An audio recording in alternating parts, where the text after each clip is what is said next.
Seringkali benda-benda aneh ada di dalam makanan. Tak sedikit pula yang mengabadikan momen mengherankan tersebut. Seperti video yang beredar baru-baru ini. Terlihat dalam video seorang perekam sedang menikmati makanannya yang dibungkus kertas.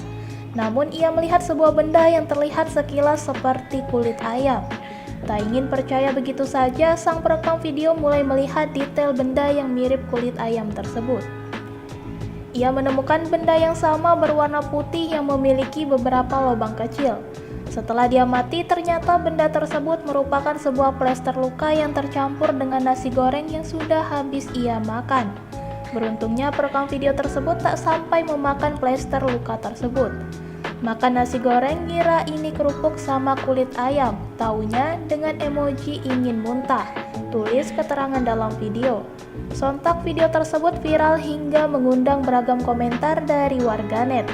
Tak sedikit yang merasa keheranan bagaimana bisa sebuah plester luka bisa tercampur ke dalam sebuah nasi goreng. Terima kasih sudah nonton, jangan lupa like, subscribe, dan share ya.